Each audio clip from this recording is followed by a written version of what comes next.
Today we meet the first ever woman to be awarded the title of Grandmaster, Nona Gaprindashvili. She was born in the spring of 1941 in a small town named Zugdidi in Georgia. Chess was an extremely popular game among all Georgians, but unlike many other countries at the time, it was an especially common hobby for women. So it's no surprise that little Nona would be exposed to the game early on. Her father taught her the rules when she was 5 years old, and she'd spend her early years getting regularly defeated by her brothers.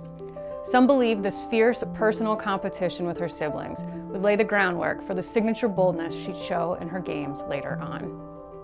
After 7 years of playing, fate would see Nona cross paths with Vakhtang Karsaladze, a well-known chess trainer who immediately saw her potential and convinced her family to let her move to the Georgian capital of Tbilisi to train with grandmasters. Her sharp and aggressive approach to the game would often rattle her opponents and gave her a well-deserved reputation as a fierce competitor. In 1961, she won the Women's Candidates Tournament, which gave her the opportunity to challenge for the Women's World Championship, then held by Russian Elizaveta Bykova the next year. Their 1962 showdown in Moscow lasted 11 games throughout September and October. Despite her best attempts, Bykova was unable to overcome Nona's aggressive play. With a final score of 7 victories, 4 draws, and no losses, Nona Gaprindashvili became the 5th person to ever hold the title of Women's World Champion. This victory cemented her as a symbol of Georgian pride at the young age of 21. She'd go on to win the Women's World Championship 4 more times. 3 of these matches were against Alla Kushnir, while the last was against Nana Alexandria, a fellow Georgian, whose formal training was also kick-started by Vakhtang Karsaladze. In 1978, Nona would face yet another Georgian player, Maya Chibernidze, who would finally dethrone her. But her reign as Women's World Champion is still one of the most impressive runs in the history of the game, and the second longest reign after only Vera Menchik.